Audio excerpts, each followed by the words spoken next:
Polytech TV revient avec Marc Wasilewski, qui est secrétaire général du C2DS, le Comité pour le développement durable en santé, pour parler en fait très simplement de la non-nocivité ou de la nocivité, selon comment on prend le sujet, des produits de substitution. Alors, ce qu'on appelle produits de substitution, c'est ceux qui sont venus s'agréger, ou du moins qui ont émergé après les différents scandales, en tout cas oui, polémiques sanitaires autour de beaucoup de produits de consommation courante. Marc Wasilewski, bonjour. Bonjour. Bienvenue. Alors de quoi parle-t-on d'abord en termes de, je dirais, de dangerosité des produits du quotidien. Alors on a quelques grands exemples, mais j'aimerais qu'on détaille un petit peu la liste de tous ces produits qui ont été un peu blacklistés, comme on dit. Oui.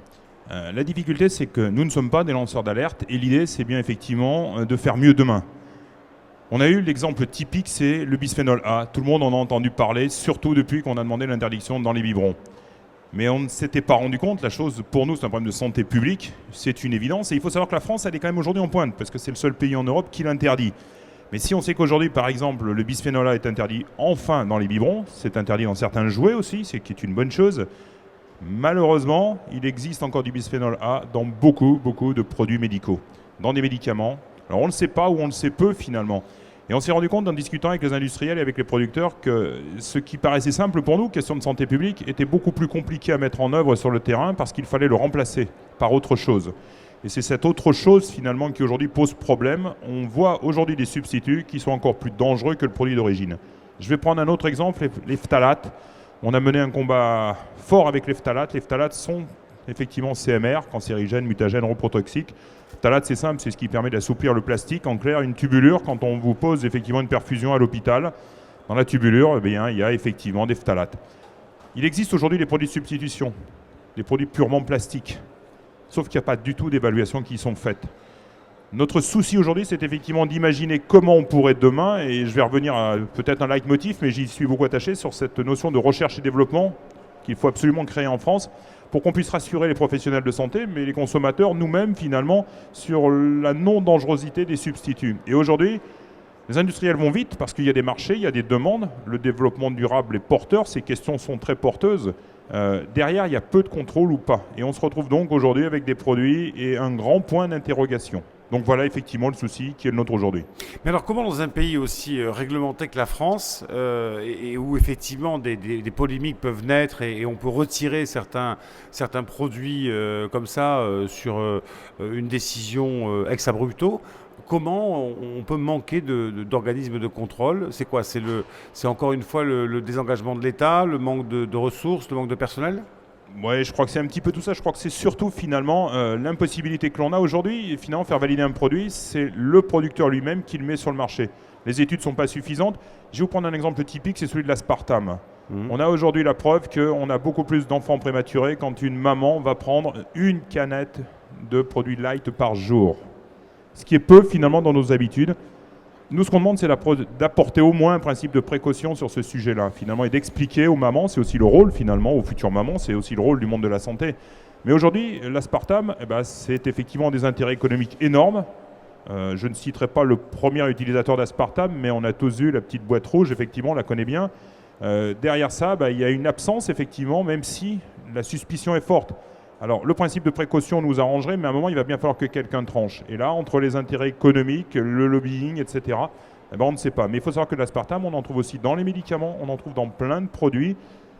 On a un souci autre aujourd'hui, ce sont les nanoparticules.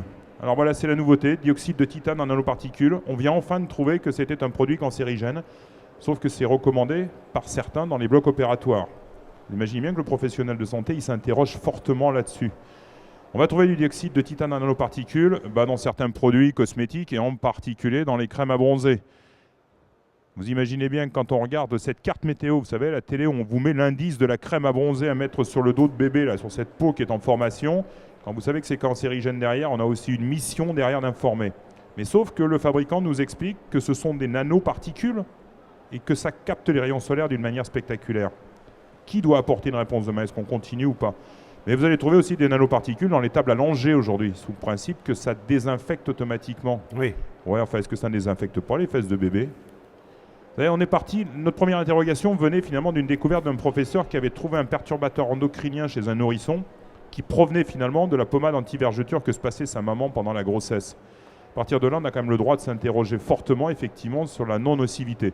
Mais on comprend bien que derrière tout ça, donc les conservateurs, les parabènes étaient avant tout des conservateurs. Comment peut-on demain trouver la solution pour conserver? Alors on nous a parlé d'ultra haute température, moi ça me parle bien ça. Et je ne suis pas un scientifique. Est-ce que demain c'est suffisant? Est-ce que ça peut être la bonne méthode? Si ça l'est, ça doit coûter encore moins cher. Mais est-ce que les chaînes de production, Et on n'a pas ce dialogue et on n'a pas donc le lien. Le lien, ça pourrait être cette agence de recherche et développement qui nous permettrait demain de saisir un problème à bras le corps et d'avancer. Alors même s'il y a la fameuse directive REACH, même si on commence à travailler, c'est 800 produits sur les 3000 utilisés, vous voyez qu'on est loin du résultat. Derrière, on connaît tous la prévalence aujourd'hui des cancers liés à l'environnement, à l'alimentation et tout ce qu'on peut absorber. Donc ce questionnement-là, il est en cours, et ces produits de substitution, on a l'impression qu'ils arrivent vite, mais encore avec moins de contrôle qu'avant. Avant, on avait besoin c'est complètement contre-productif. Mais vous, votre comité qui est indépendant, vous avez alerté la Haute Autorité de Santé, vous avez alerté les pouvoirs publics? Oui, on ne cesse d'écrire. Il y a une petite bagarre en ce moment sur l'amalgame dentaire, etc. On cesse d'écrire. Les réponses ne sont jamais finalement. Puis vous connaissez ces organismes, ils changent, ils se modifient, ils évoluent, souvent en bien. Les conflits d'intérêts, on en a tous entendu parler à l'intérieur de ces centres d'expertise. Donc ils évoluent, mais les réponses sont effectivement, on a besoin, nous, de réponses beaucoup plus immédiates. Et je pense que les industriels aussi ont besoin. Il n'y a aucune raison de continuer à utiliser des phtalates finalement si on peut trouver autre chose. Mais on a bien compris que dans certains cas, cet assouplissement du plastique dans les tubulures, pour des grands prématurés, on a besoin de tubulures très très souples pour pouvoir poser. C'est logique, il faut qu'il y en ait, mais ça représente, et je le dis toujours, 0,1% de la production, alors qu'avant on en mettait dans 100% de la production. Il faut qu'on ait donc cette capacité à inverser un mode de fabrication donc qui doit coûter cher, etc. Mais aujourd'hui, on le sait, c'est typique, on trouve des tubulures au même tarif que celles qui ont des phtalates, sans phtalates finalement, et que c'est presque une hérésie de continuer d'acheter finalement des tubulures avec des phtalates. Alors, il y a peut-être aussi le comportement des professionnels de santé, des acheteurs. C'est pour ça qu'on a beaucoup de formations aux achats éco-durables sur les bonnes questions à se poser pour que demain, on fasse évoluer, entre guillemets, mais on aimerait bien. Et je réitère, je crois que c'est la seule solution, c'est créer cette agence de recherche et développement. Et on irait plus loin parce que les cosmétiques, aujourd'hui, il n'y a pas de contrôle. Et les cosmétiques bébés, il y en a encore moins finalement. Et derrière les cosmétiques, il y a une grande industrie qui se cache. Il y a plein de gens très vertueux, ça on en est convaincu. Mais il y a aussi une part d'ignorance non négligeable. Parce qu'on n'a pas intérêt là aussi à se poser les bonnes questions. Je réitère, les cancers environnementaux, c'est aujourd'hui une évolution spectaculaire. Qu'est-ce que vous disent les acheteurs de santé que vous sensibilisez à cette question? Est-ce qu'ils vous disent on a un petit peu les mains liées, de toute façon on passe par des labos et des industriels qui sont référencés chez nous, il est hors de question qu'on refuse leurs produits? Ou est-ce qu'ils se montrent un peu, je dirais un peu volontaires pour essayer de porter la bonne parole? Alors deux approches. La première, c'est l'approche par le coût. Le monde de la santé, vous le savez, c'est pas là qu'il faut aller chercher de l'argent aujourd'hui. Donc c'est souvent le premier critère d'achat, c'est effectivement le prix. Le deuxième, il y a bien une prise de conscience qui est faite aujourd'hui, surtout quand on arrive à trouver un prix identique. On a trouvé un levier important, ce sont les centrales d'achat. Les centrales d'achat vont générer effectivement des masses d'achat très importantes. C'est à partir d'elles qu'on va construire finalement de véritables stratégies et de politiques d'achat en demandant au moins un descriptif précis et une composition précise des produits qu'on achète. Parce que dans tous ces produits que nous achetons aujourd'hui, c'est vrai que le détail, la substitution, on ne sait pas. On sait peu de choses finalement. Et l'acheteur, il est confiné dans son rôle, il ne peut pas être compétent en tout en plus. Établir un cahier des charges, alors même si je le dis toujours, le code des marchés publics impose bien de mettre des critères de développement durable. Mais là, on sent bien que c'est plus du développement durable, c'est quasiment de la santé publique, de la chimie, etc. Et on n'a pas la compétence. Cette agence de recherche que vous appelez de vos voeux, elle pourrait prendre quelle forme? Pourrait prendre la forme à la fois de réunir donc les associations, les lanceurs d'alerte qui sont une nécessité absolue, ce sont eux qui font bouger les choses. Bien sûr, la force publique, parce qu'il faut que quelqu'un décide au dernier moment, les chercheurs, les scientifiques, c'est une évidence, mais aussi le monde industriel, qui doit faire part de ses contraintes, parce qu'aujourd'hui, c'est bien ce que l'on oublie dedans, c'est qu'on s'intéresse à on a notre vision, mais il nous en manque un petit bout, et il faut que le monde industriel soit présent, que les producteurs soient là, que les laboratoires soient là. Enfin, vous avez tous entendu parler de soucis dans les vaccins avec de l'aluminium, etc. Moi aussi, ça m'ennuie beaucoup, sauf que l'aluminium, aujourd'hui, on ne sait pas réellement le remplacer. Par contre, on en connaît les conséquences, ou on essaye d'en mesurer les conséquences. Donc, s'il n'y a pas ce dialogue nécessaire entre le producteur, le fabricant, la santé publique, etc., on n'y arrivera pas. Créons demain cette agence, avançons beaucoup plus vite qu'on ne le fait aujourd'hui sur certains produits ou sur certaines techniques et procédés, parce que c'est la même chose. Oui, bien sûr. Ce que font nos voisins allemands, on ne le fait pas en France parce qu'on n'a pas décidé de le faire, alors que simplement... Donc avançons, mais créons. Essayons d'être réactifs et de donner la réponse qu'on attend. Alors justement, est-ce que dans d'autres pays du monde, ou même d'autres pays européens, on a pris des mesures, on a essayé de changer les choses, ou on est au même niveau partout? Alors, j'ai l'impression que on est plutôt mieux en France finalement. J'ai l'air très critique, mais comme je vous le disais, le bisphénol A, nous avons, alors c'est vrai qu'on a mis une forte pression, oui, on a réussi à le faire interdire dans les biberons, et c'est vrai qu'aujourd'hui, il s'est créé une véritable stratégie sur les perturbateurs endocriniens. On nous a garanti, alors c'était je crois en septembre 2013, et on nous a garanti que cette stratégie sera adoptée par le gouvernement. On va donc aller beaucoup plus loin, on va interdire la plupart des phtalates, etc. On va obliger le remplacement du bisphénol A dans les boîtes de conserve aussi. Enfin, il faut savoir, moi j'ai passé ma vie à encourager l'allaitement maternel, mais quand vous faites des analyses du lait maternel et que vous trouvez autant de bisphénol A dans le lait maternel que vous en trouvez dans le biberon que vous avez fait chauffer, s'il y a peut-être là aussi, et c'est bien là notre souci à nous, comment pourrait-on imaginer demain faire en sorte que dans le lait maternel, il n'y ait pas de bisphénol A? Il faut peut-être arrêter d'en absorber, le supprimer, comme je vous dis, des médicaments, des boîtes de conserve, etc. Produits de substitution, d'en parler, on a déjà trouvé des industriels qui nous ont dit on l'a remplacé par du bisphénol S, et là on sait qu'il est encore plus dangereux que le A. C'est ça aussi le danger qu'on a aujourd'hui. Oui, donc ce que vous dénoncez, entre guillemets, c'est qu'il n'y a effectivement pas de contrôle a priori et a posteriori encore moins, qu'il faudrait donc créer une agence de recherche qui soit si possible indépendante, parce que là encore on se heurtera à des problèmes identiques. Est-ce qu'on est capable de définir la proportion, le pourcentage de cancers en France qui sont justement liés à l'absorption de ces produits dits nocifs, dits toxiques?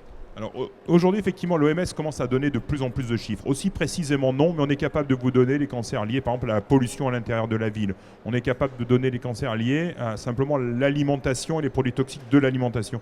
Ensuite, d'extraire d'une manière aussi claire, non. Mais on sait aujourd'hui. Donc ce qui va peut-être être demain le bon indicateur, c'est à partir des connaissances aujourd'hui, de voir la diminution en fonction de la disparition de ces produits.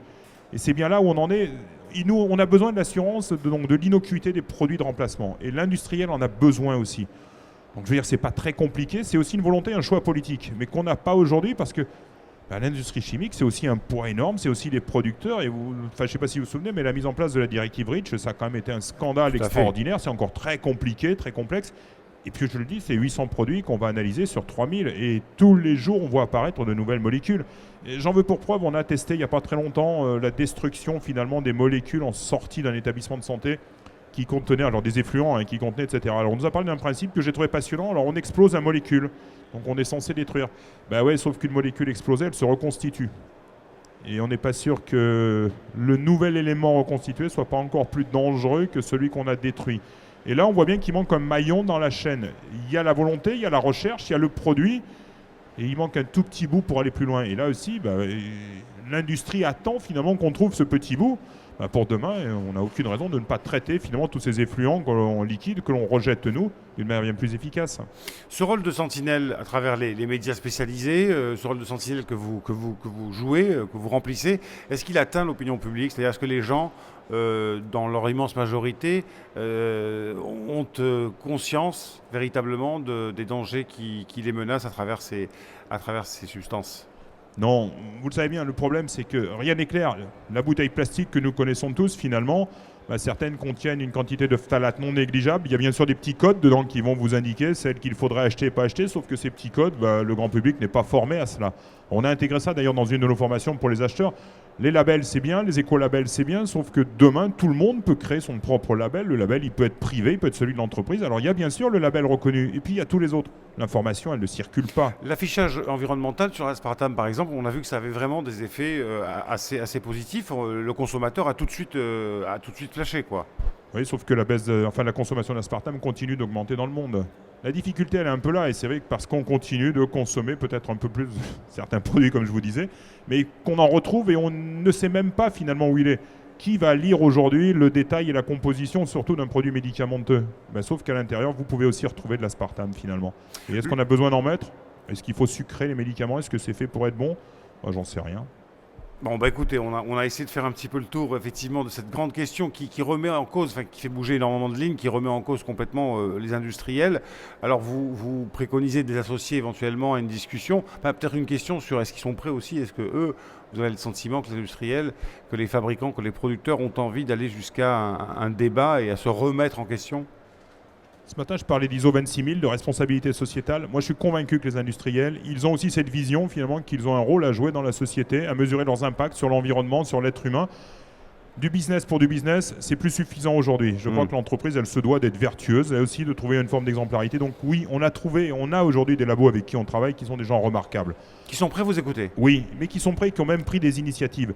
Tout le monde ne va pas au même rythme, c'est compliqué, on n'a pas tous les mêmes moyens, mais il est clair que le système est en route. Ouais, enfin, si ça modifie le principe actif d'une molécule dans un médicament, je ne vois pas un labo dire on va arrêter et le médicament il disparaît.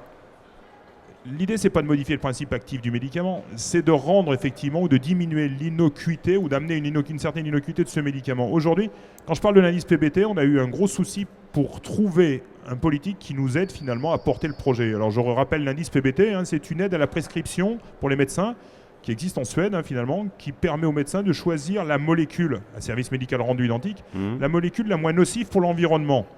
Ça paraît complètement génial, sauf qu'en France, c'est extrêmement compliqué. Mais compliqué parce que, je le dis toujours, c'est en France, il y a la réglementation, donc il y a aussi les lobbies. Mais les labos ont déjà compris, et il y a bien longtemps qu'en Suède, ils ont effectivement donc travaillé. Donc ces médicaments existent. Bien sûr, ils existent simplement. C'est une nouvelle vision de notre marché, etc. Le projet de loi est en cours, j'espère effectivement qu'il sera suffisamment soutenu et que demain, l'indice PBT, on en aura tous connaissance et que nos médecins en auront connaissance finalement et qu'ils pourront prescrire en ce sens-là. C'est quand même pas très compliqué. Mais il y a une volonté peut-être politique qu'on n'a pas toujours. Peut-être qu'on vote trop souvent en France finalement. En tout cas, merci d'être venu sur le plateau TV de Polytech Horizon 2013. Marc Wasilewski, je le rappelle, vous êtes secrétaire général du Comité pour le développement durable en santé et vous jouez ce rôle donc d'alerte et de mise en garde en étant, on le précise, indépendant. Ça a son importance. Et on y reste très attaché, absolument. Merci à vous et à très bientôt sur le plateau TV de Polytech.